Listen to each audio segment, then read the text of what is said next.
They say a perfumer's hands should never tremble, but mine did the night he first walked in. Rue des Mimosas was almost asleep then. The street stretched in a hush of soft drizzle and golden lamps. My small atelier was the only light still alive at that hour, a pocket of warmth inside a cooling city. Glass bottles glimmered like captive stars. Every breath carried the fragile weight of lavender, cedarwood, and something unnamed, something I had not meant to create. I was measuring a final drop of vetiver when the bell over the door sighed open. He stepped in, rain dusting his dark hair, a camera bag slung over one shoulder. "Are you still open?" His voice carried that lazy, crackling edge like an old vinyl whispering its last song before silence. "I never really close," I said. "Insomnia is good for business." He smiled slowly, like someone testing the temperature of the air. "You make this street smell like peace." That line, simple, careless, and beautiful, stayed with me. That was how Lucien entered my life, by naming the quiet I lived in. He was a colorist, a man who painted light for a living.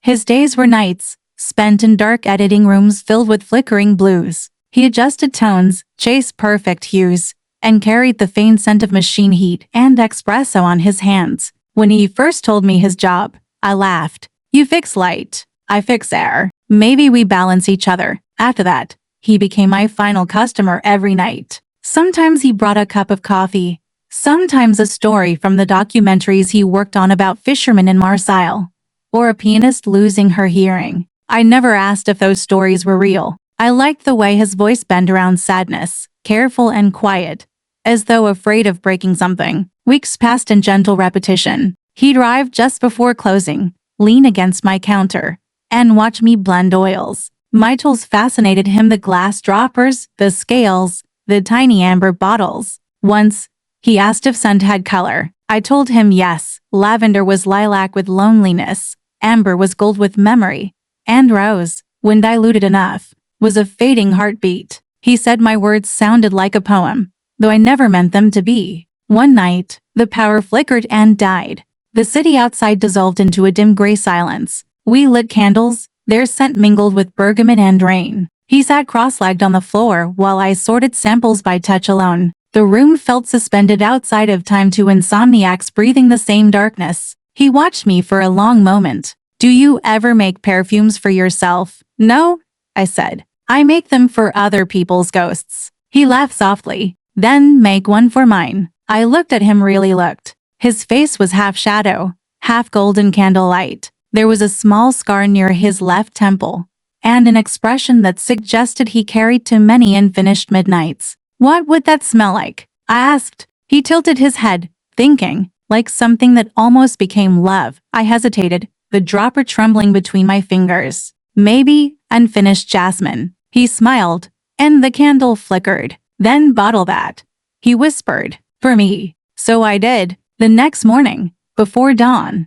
I created a blend: jasmine for the almost, sandalwood for the ache, vanilla for what was never said. I called it Prototype L, for Lucien. I told no one. Each bottle I made for customers was a small secret, but that one, that night, was my confession. And like all confessions, it carried the scent of something beautiful that could never last. Lucien began leaving traces of himself everywhere. At first, it was innocent.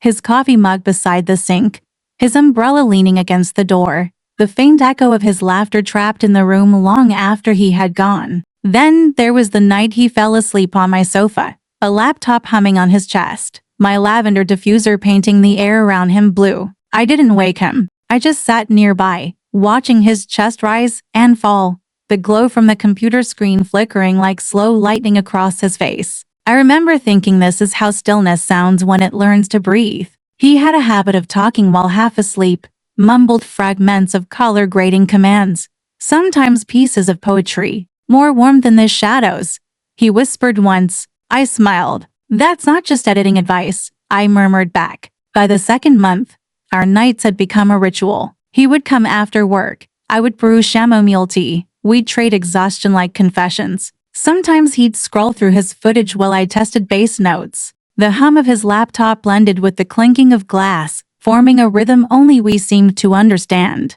He said he liked listening to me describe scents, the way my tone softened when I spoke of tonka bean, or deepened when I mentioned sandalwood.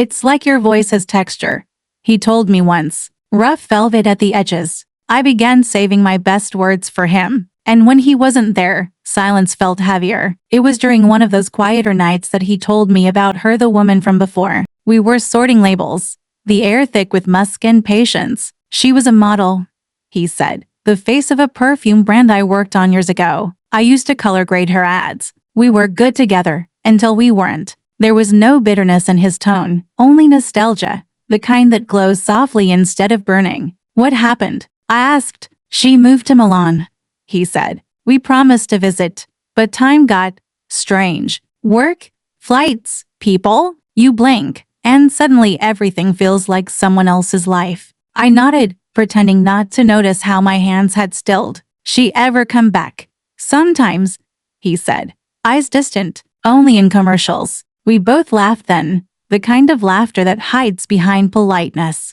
But after he left that night, I washed every bottle twice, as though something unseen had entered the room and lingered. The next evening, I caught myself checking the window every few minutes, half expecting him, half fearing he'd bring that past inside with him. When he finally appeared, the rain had already started again. Do you ever think, I asked as he shook off his coat, that scents are cruel? They never really disappear, they just fade slow enough to torture us. He looked at me for a moment longer than usual. Maybe that's why I like them, he said. They remind me things can stay, even when they're gone. I wanted to believe him. Weeks later, he invited me to his editing studio. It was colder than I imagined, a cave of screens and quiet. Blue light reflected off empty coffee cups. Cables snaked like black vines across the floor. He showed me a sequence he was finishing. A city waking up, slow motion raindrops on glass. A woman's silhouette dancing in the reflection of car lights. She's beautiful,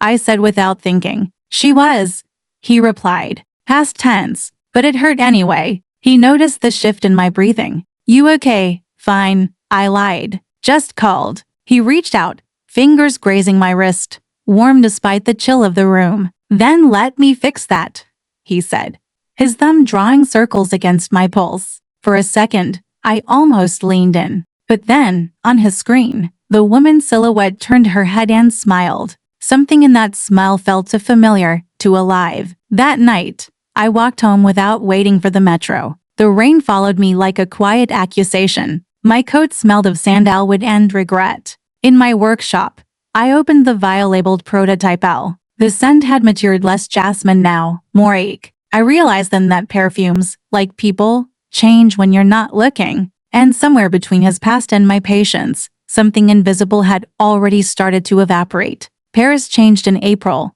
The wind grew slower, the air warmer, and even the Seine began to smell faintly of lilac. My workshop filled with light earlier each day. Customers lingered longer, laughing softer. I told myself I should be happy. Business was good. The world smelled alive. But inside, something had shifted, an invisible imbalance, like a note slightly off key. Lucien had become both everywhere and nowhere. He would text me from editing rooms, send pictures of color palettes, or short videos of sunsets he said matched my perfumes. Yet some nights, he simply disappeared into silence. When he finally replied hours later, his words felt clean, careful, too careful. One evening, I walked to his studio unannounced. He was standing by the window, the city glowing behind him. On his desk, I saw her face, the model, printed large on a monitor, frozen mid-laugh. She's back, he said quietly, before I could ask. New campaign. They want me again. For a moment, I couldn't breathe.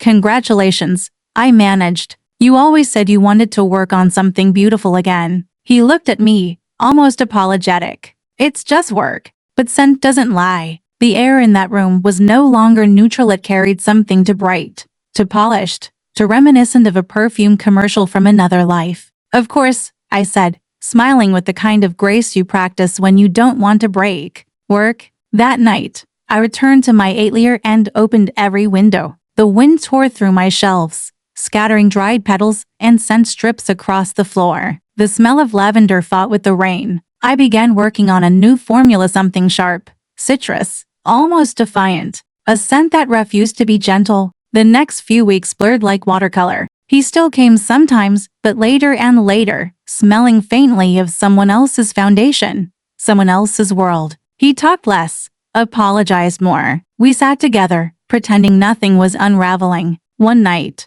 he brought a gift, a glass vial, smaller than my thumb. Inside, a pale golden liquid shimmered. "It's hers," he said softly. "The company sent me a sample for reference. I thought you'd appreciate the craftsmanship." I took it, fingers cold. The fragrance bloomed instantly, amber and iris. Something expensive and empty. Beautiful.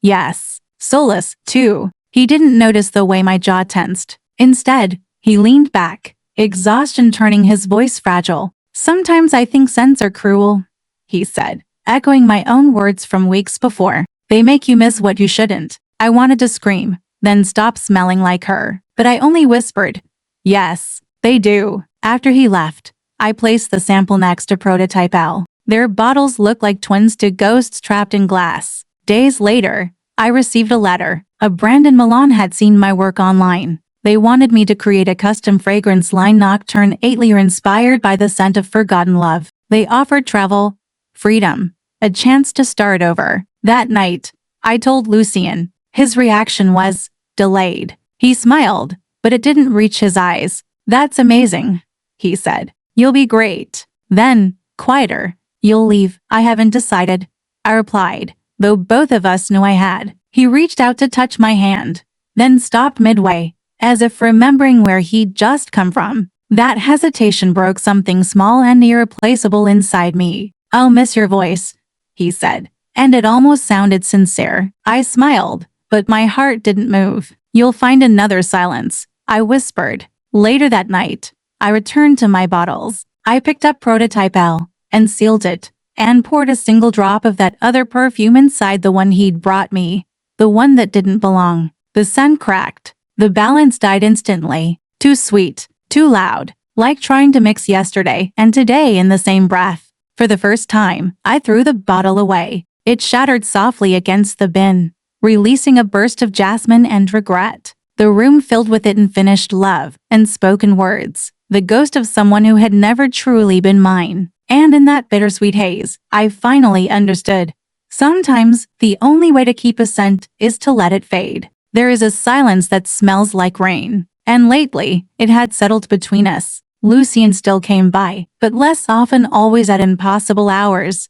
As if visiting a ghost, he would bring croissants gone cold, or leave small gifts on the counter, a film ticket, a new diffuser bottle, a photograph of a foggy bridge, little offerings to keep something from dying. I played along. I smiled, accepted them, spoke softly as if the right tone could save us. But the air between us grew heavier, like perfume that refuses to fade. One night he showed up drenched. "The set flooded," he said, shaking water from his coat. I handed him a towel and poured tea. He drank in silence, then looked at me with an exhaustion I couldn't translate. "You're leaving, aren't you?" I didn't answer. The question already smelled like goodbye. "I keep thinking," he continued, "about the night you made Prototype L. How you said it was unfinished jasmine. Maybe that's what we are, unfinished." His words were gentle, but they cut like glass. "I don't want to be half a scent, Lucien," I said. "I'm tired of evaporating for someone else's memory."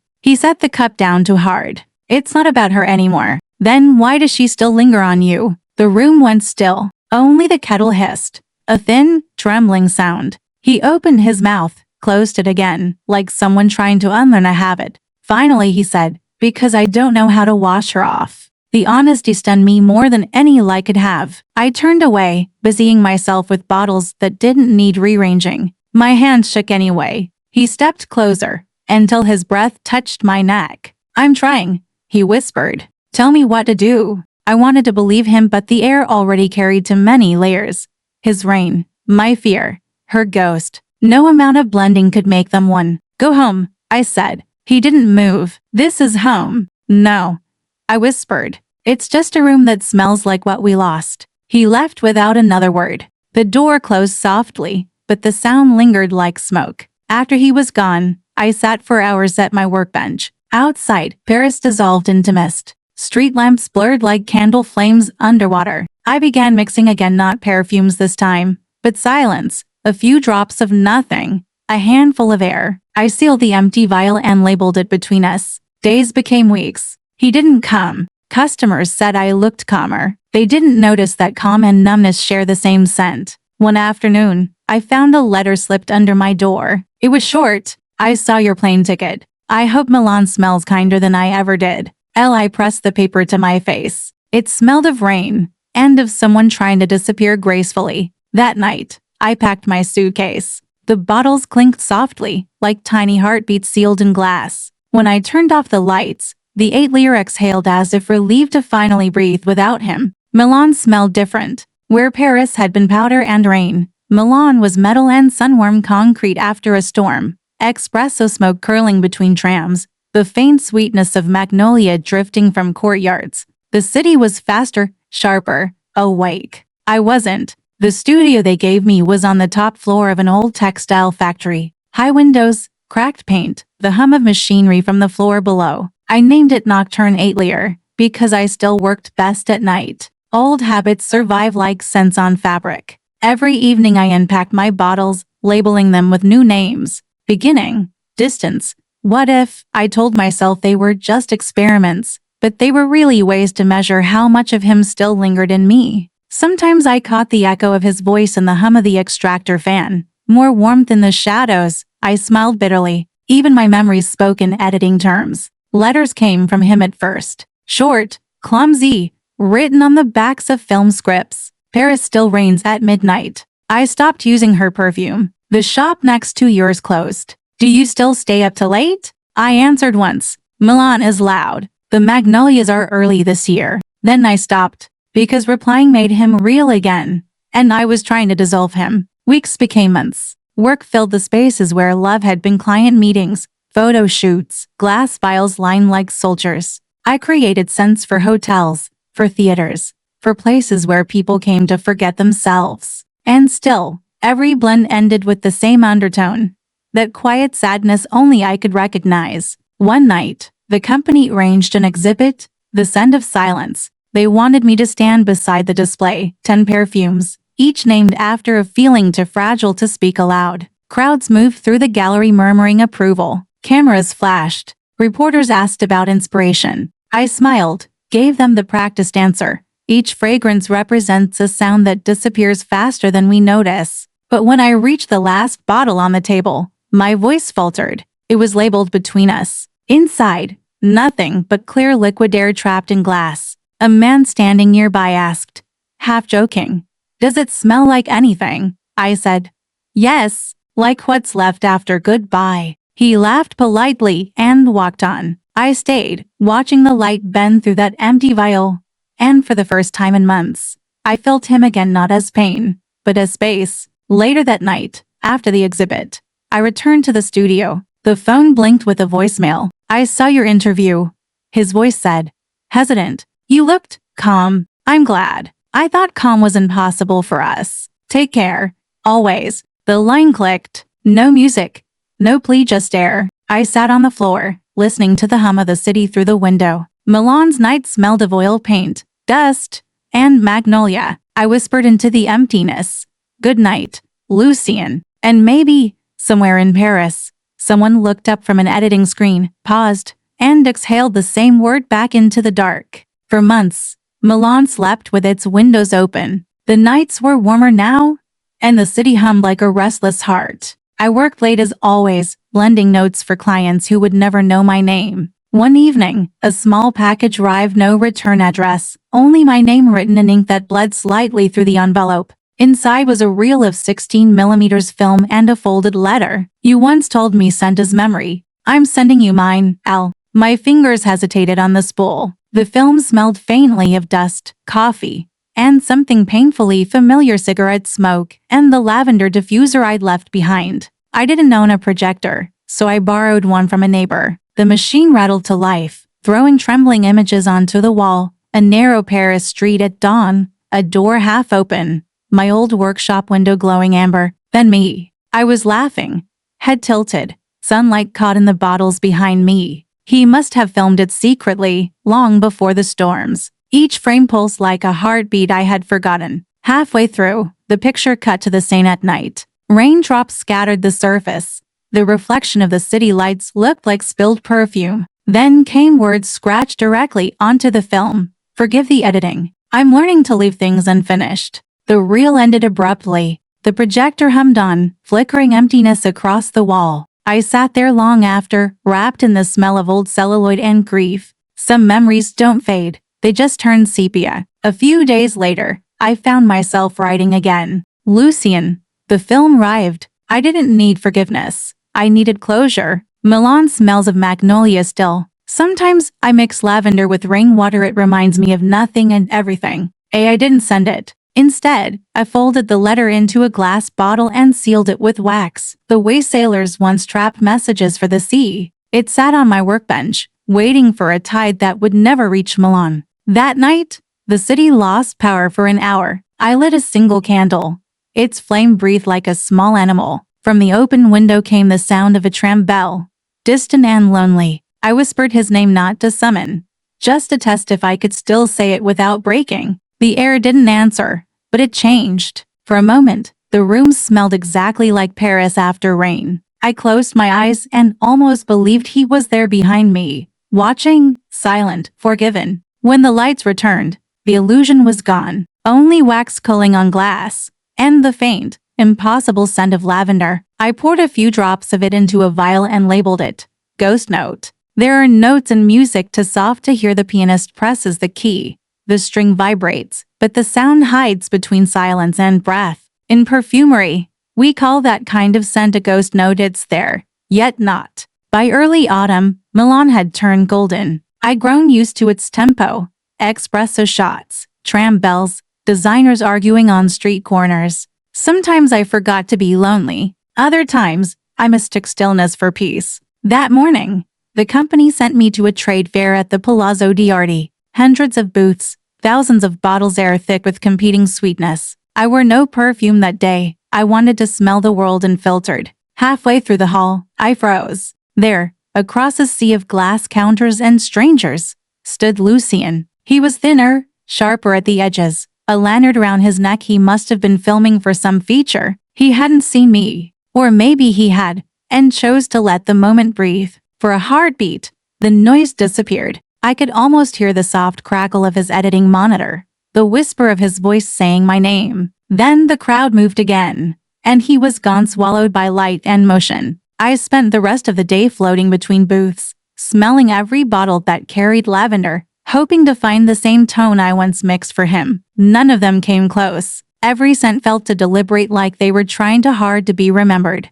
As the fair ended, rain began outside, sudden and heavy. People rushed under the awnings, laughter echoing in different languages. I stayed, watching the drops hit the glass roof, their rhythm perfectly offbeat like the pulse of a song only I could hear. When I finally stepped out, the street smelled of rain, asphalt, and magnolia bruised by the storm. A man passed by, carrying a camera bag damp with water. He didn't look back, but as he brushed past, I caught it, a single, fragile trace of unfinished jasmine. It stopped me cold. For an instant, the world folded inward, the workshop, the candles, the silence between us. Then the scent was gone, leaving nothing but the rain. That night, back in my studio, I tried to recreate what I'd smelled drop by drop, breath by breath. It refused to stay still. Every time I got close, it changed, as if reminding me that memories can't be cloned. Finally, I let it go. I poured the mixture into the sink,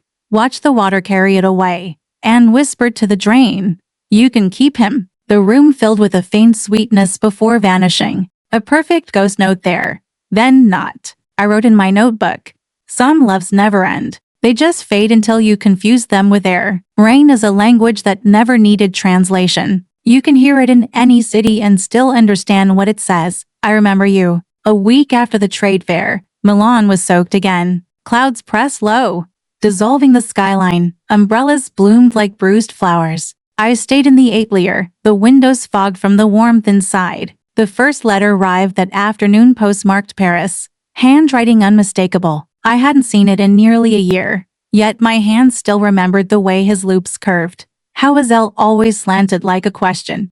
I saw you that day. I thought you saw me too. You looked the same, maybe a little quieter, maybe more yourself. I didn't come over because I realized something. I don't exist in your life anymore. I just echo in it. But that's all right. Echoes still prove sound once lived. When it rains here, I still hear you mixing glass against glass. Don't answer. Just live. L. The paper smelled faintly of cologne and water damage like a postcard that had cried all the way across Europe. I sat there reading it again and again, until the words stopped being words and became something else, a sound, a rhythm, a memory breathing under the skin. That night, Milan's power lines hummed with thunder. I stepped out onto the balcony, barefoot. Rain struck the iron railing, scattering like tiny cymbals. Somewhere below, someone was playing jazz too softly to hear. I closed my eyes and let the storm translate itself for me. I'm here. I forgive you. I love you still.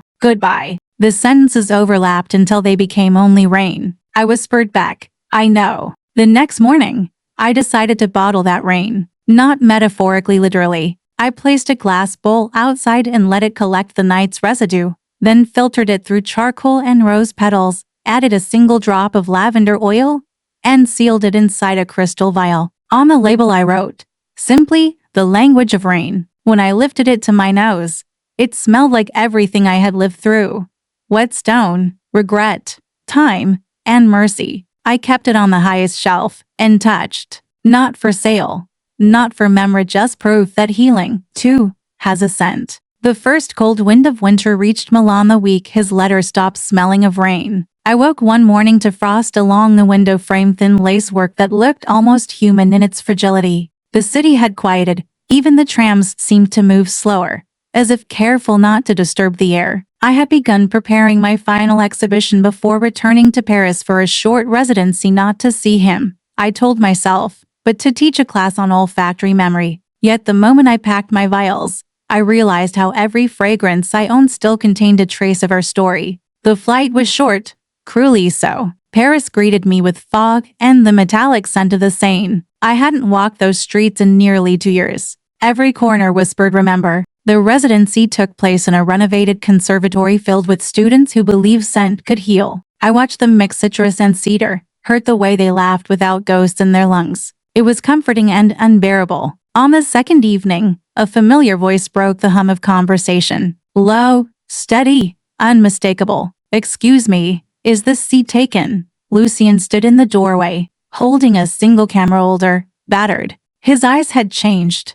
They were no longer searching for color but for calm. I'm documenting the residency, he said, a little nervous. I asked the director only yesterday. I didn't know you'd be here. Neither did I replied, though both of us knew fate liked small lies. We talked about trivial things, the weather, new work, Milan's exhibitions. No apologies, no accusations, just the quiet courtesy of two people walking barefoot over old glass. When the class ended, he lingered. The conservatory's skylight caught the last of the day, turning everything amber. He reached into his coat and handed me a tiny bottle. I made this, he said. I smiled. Since when do you make perfume? Since you taught me how to smell properly. The label read Reprise. Inside, clear liquid shimmered with faint gold. I uncapped it, expecting nostalgia. Instead, it smelled of now, cool air, clean metal, a touch of bergamot, no jasmine, no lavender, no ghosts. It's beautiful, I whispered. It's forgiveness, he said. I wanted to know what it would smell like. We stood there, suspended in the thin space between scent and silence. Then he smiled softly, as if to say you can go now. And I did. That night, I walked alone along the river. Paris smelled the same. Wet stone, diesel, pastries baking somewhere unseen. But inside me, something had shifted. The ache was still there, but it no longer asked to be named. Back in my rented flat, I placed his bottle beside my own language of rain. Two stories, side by side, one taught me how to love, the other how to let go. I wrote in my journal, forgiveness isn't forgetting, it's remembering differently. And for the first time since him, I slept through the night. Spring returned to Milan almost quietly, like someone slipping back into a room they once loved. The magnolias bloomed again, thicker, wider, unapologetically alive. I reopened Nocturne 8 with the windows wide and the light soft, the shelves rearranged, the air clean, unweighted by ghosts. Tourists wandered in from the rain. Students came to learn how to blend emotion into air. When they asked about the bottles on the top shelf, the language of rain and reprise, I smiled and said, "They're not for sale. They're for remembering how to forget." At night I worked alone, the city breathing outside. Sometimes the wind carried jazz from a nearby bar, sometimes thunder, but mostly, it carried silence, the good kind, the kind that doesn't ache anymore. One evening, a young woman lingered by the counter. She wore a gray coat and eyes that looked like someone still waiting for spring. "What's that smell?" she asked. "It's comforting." I hesitated, then reached for a small bottle. "This one," I said, handing it to her. She read the label aloud. "After the rain." "What's inside it?" "Clean air," I said, "and a little forgiveness." She smiled as if she understood. When she left, the bell over the door rang like the start of a soft song. Later, I wrote one last entry in my journal. Love is not a perfume to be kept in glass. It's the air we learn to breathe again after the storm. I blew out the candle and sat in the dark, the scent of magnolia folding around me. Outside, the sky cleared, the moon appeared, pale and perfect. And somewhere, in another city, maybe he was looking at the same moon, breathing the same quiet, and smiling too.